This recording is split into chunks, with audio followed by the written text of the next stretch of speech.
Welcome to September's edition of LGU Monthly, the magazine show that brings you up to date with ladies amateur golf in Great Britain and Ireland over the last month. After the magnificent Curtis Cup win, it was back to business as usual for the top ladies and the aspiring future champions. Coming up, we've got all the action from the girls' home international matches. Some of the best young amateurs in the world gather for the Girls' Amateur Match Play Championship. We catch up with Curtis Cup star Amy Bolden. I think everybody else thought we weren't really the strongest team, but every single one of us believed that we were going to win. And we head to Belfast for the British Open Amateur Stroke Play Championship. The Rada Golf Club near Cardiff would play host to the girls' home international matches. The battle for the Stroyan Cup would see the finest young talent in Great Britain and Ireland on show. For some it would be their first cap for their countries, others were old hands at such a young age, but it's always a privilege. It's great, love it. It's no bigger honour than representing your country, and to win and play for your country, it's awesome. This is my 5th year doing this, and it is a privilege to have your Welsh dragon on your chest, so yeah, it's amazing. It's a great honour to be selected. Yeah, it's really good. This is my 2nd year in the home internationals and I really enjoy it. The Scotland team have a really close bond, we're all really good friends. I love it, it's a great experience. England were not only defending champions, but would be looking to extend their run of victories to 5. Convincing winners in 2011, the task in 2012 would be much tougher, leaving them under no illusions of the task in hand. Having won this for the last 4 years, we are the team everybody wants to beat.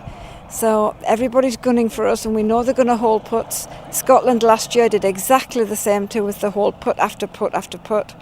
We got used to it and we knew on these last few holes that's exactly what they were going to do. And they did. On day 1, all teams came away with a half point as both matches ended in deadlock. In the opening foursomes on day 2, Chloe Ryan and Mary Doyle took an opening half point against Wales with a testing 15-footer on 18. With strong home support, Wales didn't wait long for its first point. Jess Evans sinking a lengthy putt on 18 to give her and partner Megan Lockett a 2-up win over Jessica Ross and Jean O'Driscoll. In the morning foursomes, England whitewashed Scotland, taking all 3 points. But in the afternoon, the momentum swung back to the Scots.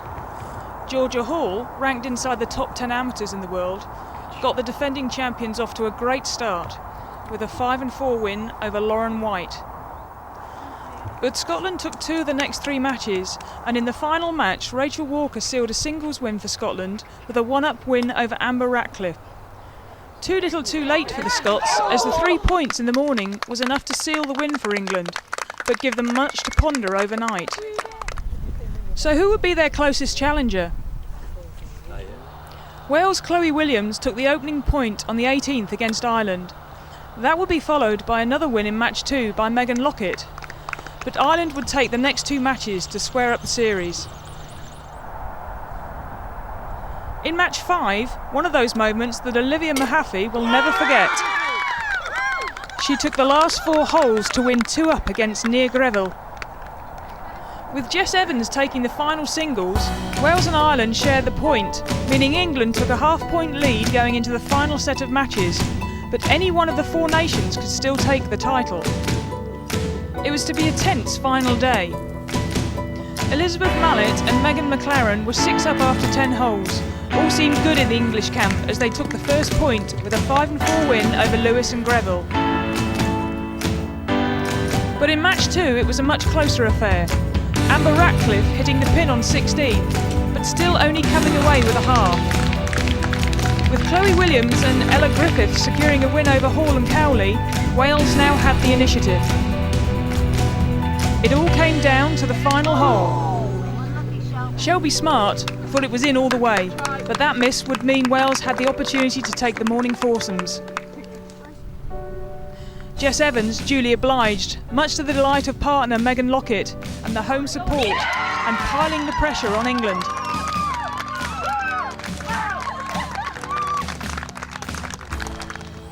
Ireland would also take the morning foursomes matches against Scotland, meaning it was 1 from 3 that could take the title and a tense series of singles matches to come. Scotland would again rally, sharing the afternoon singles, but the point would go to Ireland. Georgia Hall, again sent out first, would get England off to the start they needed, with a 5-3 win over Georgia Lewis.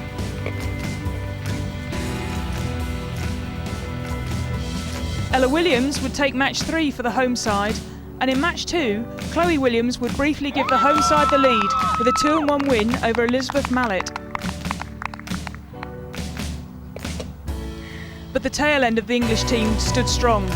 Gabriella Cowley's glorious chip on 17 secured a win over Megan Lockett 3-1.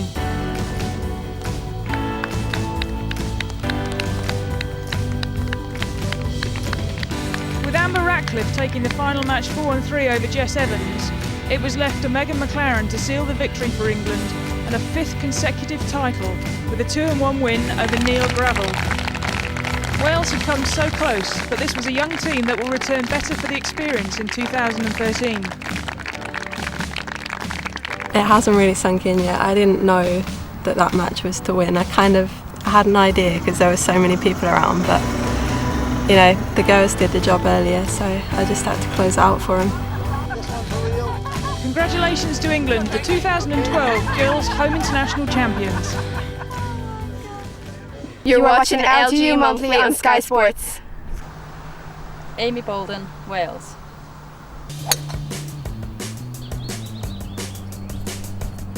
I was brought into it by my dad, that's the main reason why I took it up, and I was probably the keenest sister. I was always out practicing and enjoyed playing golf, so that's why. All my family play golf. My sister's turned professional and she's out teaching in Abu Dhabi. And I've always wanted to be a golfer from a young age. I remember when people used to ask me that question in school, what do you want to be when you grow up? I've always said a golfer, but if not, it'd probably have to be something to do with sport. I just enjoy the challenge. Every day is a new day. You never play the same golf course really, it's always different conditions. My favourite film is Man on Fire with Denzel Washington. Yeah, it's a good film. Florida. I used to go there a lot when I was younger with my family, so that'd probably be my favourite place to go on holiday. Theme parks, yeah, Disneyland.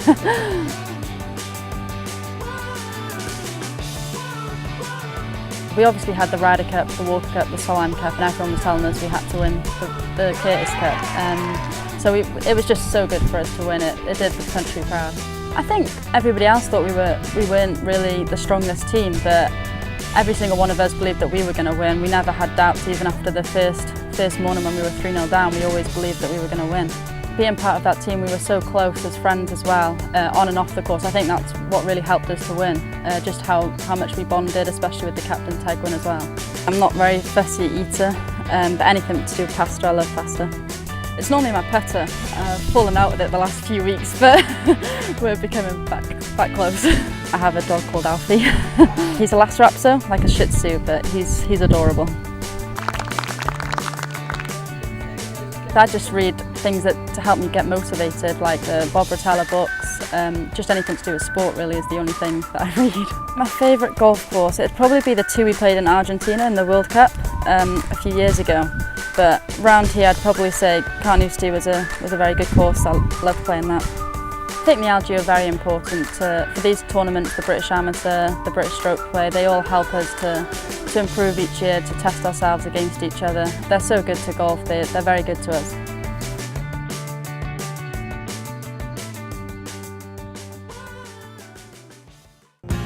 It's been quite a month in the world of ladies amateur golf. Congratulations to Lydia Ko for becoming the youngest ever champion on the LPGA Tour after winning the Canadian Open at the tender age of 15.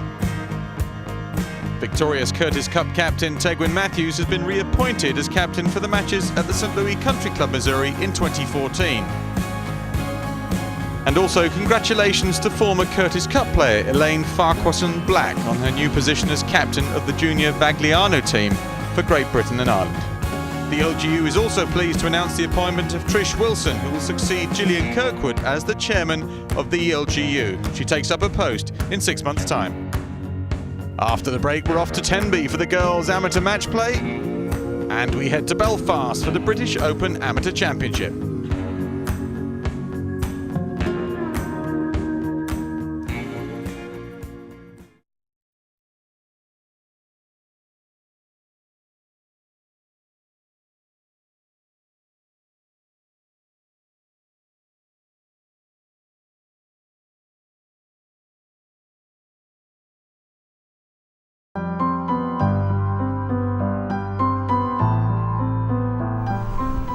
We're in Tenby, Wales for the Girls British Open Amateur Championship. Tenby Golf Club claims to be the oldest golf club in Wales, established in 1888. 64 players progressed to the knockout stage of the event. Competitors from 19 countries hope to follow in the footsteps of past winners such as Anna Norquist and world number 6 Suzanne Petterson. The title has become one of the most sought after in the game. People come from all over the world to play in this, and it's a very prestigious tournament to win, plus the fact that they get a lot of points from the world rankings, from the women's world rankings, because the field is so strong here. I wanted to play a good tournament, so I came here. Many of the best players in Europe is playing, so I wanted to see how I'm doing and compete against the best. Experience, mostly playing against the best players in Europe. Under pressure situations, you learn every time from your mistakes.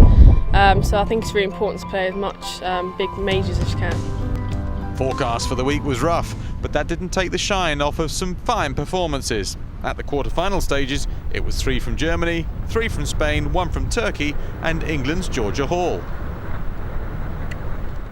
The English girl was the first into the semis with a 5-3 win over Germany's Caroline Lampert.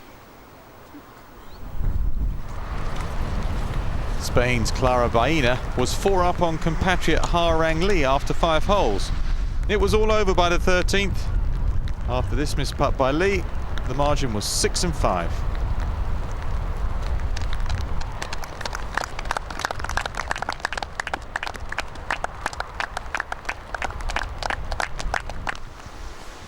Germany's Olivia Cowan joined her fellow countrywoman Karine Eichenboom in the final 4 by beating Turkey's Yasmin Sari, although neither girl was quite sure on 15.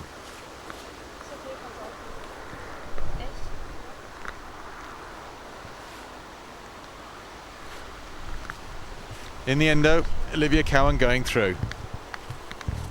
It feels great because last year I didn't make the cut, I didn't play as well, and obviously it's very hard, this tournament, and I had very hard components, and yeah, I feel good.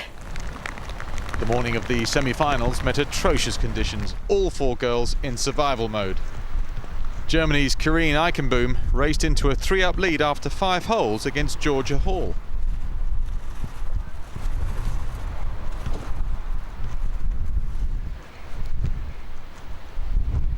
Nothing was dropping for the English golfer. Putting very difficult in these conditions, but her luck did change. She won the 9th, the 10th and the 13th to square the match, displaying some excellent short game skills along the way.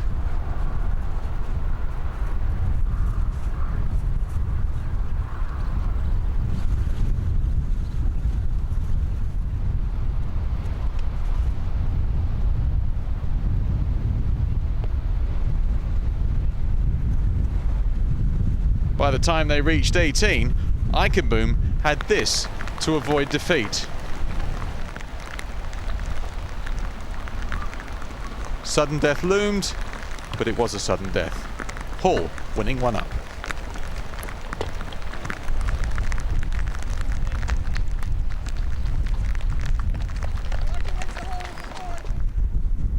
And the wind blew. There was large Spanish support for Clara Baena, but like the first semi-final, she had to come from behind, as Germany's Olivia Cowan was 4 up after 7 holes.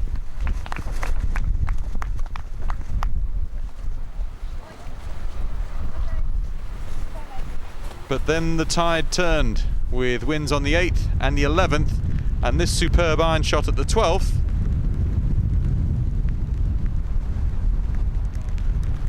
It all meant that the difference was just 1.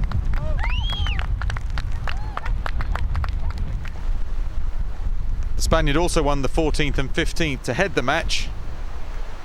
And at the 17th, another birdie for Baena meant that Cowan had to hold to go down the last.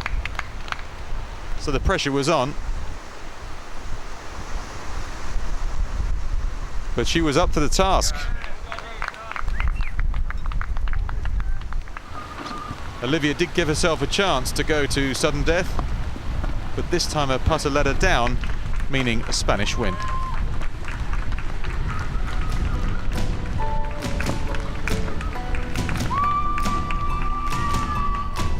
If you thought the weather in the morning was bad, it got even worse in the afternoon. But spirits remained high, especially if you were Georgia Hall. Things started well for the English player with this putt to pull 3 ahead after 7.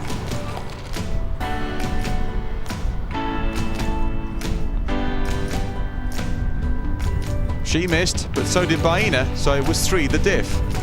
Hall made it 4 to the good at 8, and then at 9, one of those moments that you'll always remember. 5 up through the turn. The Spaniard could only smile through gritted teeth.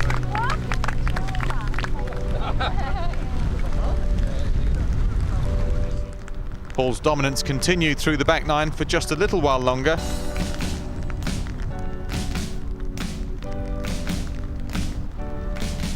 Eventually becoming the girls' British Open amateur champion with a resounding 6-5 victory.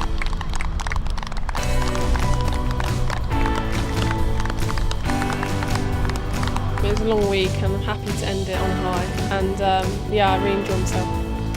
A very proud moment, Georgia Hall becoming the first British winner since Henrietta Zuhl in 2007. You're watching LGU Monthly on Sky Sports. Ludus Ludorum, Game of Games is the motto that stands proudly over the door of the Shandon Golf Club in Belfast.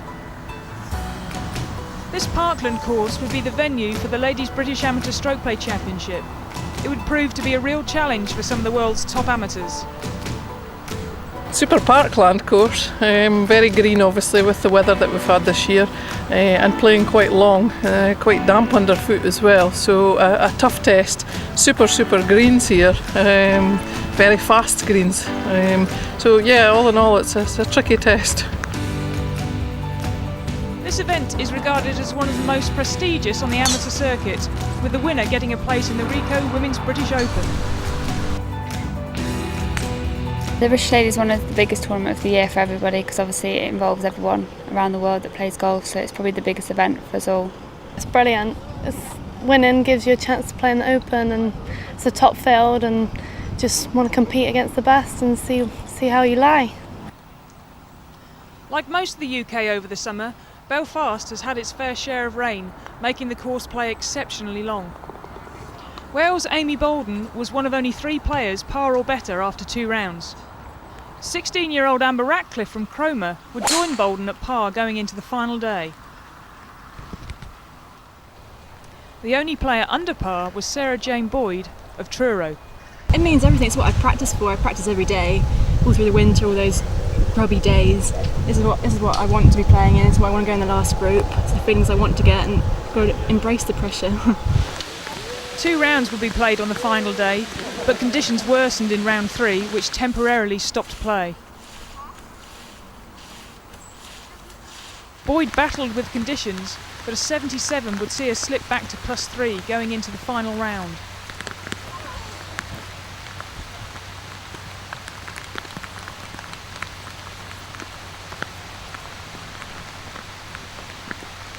Curtis Cup star, Amy Bolden, put a solid round of 74 together, which would see her hold a 1-shot lead at +2 with 1 round to play.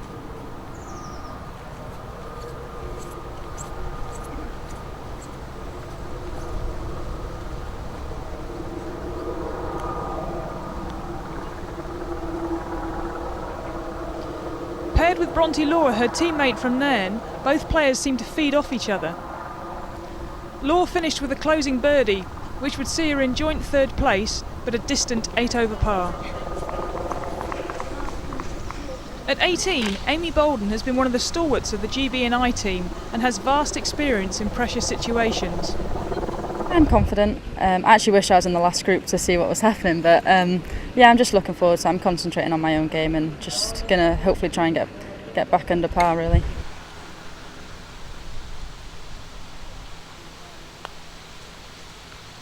Undoubtedly the British summer played its part. Despite the high scores, the standard of golf was exceptional, as Sophie Madden and then Alex Peters displayed at the first.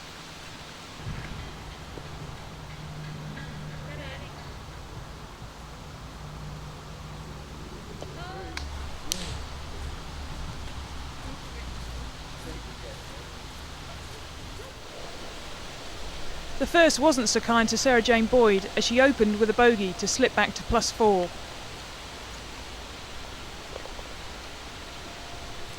With no redraw after the third round, ahead, Amy Bolden was also struggling on the greens and had had a bogey at the second. The leader was frustrated over the opening holes as nothing seemed to drop. Alex Peters would shoot one of the rounds of the day. A birdie on the 6th after a chip at the first saw her finish with a level par 72 and a +10 total. Up at the sharp end, Bolden missed a short putt on 6, but she would rally with birdies on 7 and 9 to reach the turn in level par and lead by 3.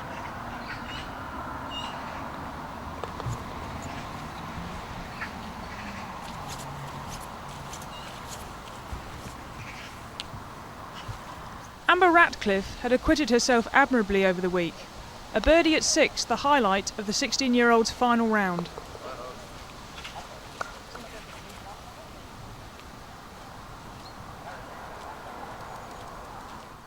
After 9 straight pars, Sarah Jane Boyd's 12-foot birdie putt on 11 got her back to +3. The 20-year-old from Cornwall was about to be thrust into the lead, unaware what was happening up ahead. Amy Bolden would have one of those moments she would quite simply wish to forget. A triple bogey at 14, then a double at 17 would see her fall back to +7. Through the green on 18, she would again give herself too much to do, and another bogey would see her drop 6 shots in 5 holes. There's no doubt that she will learn from this experience.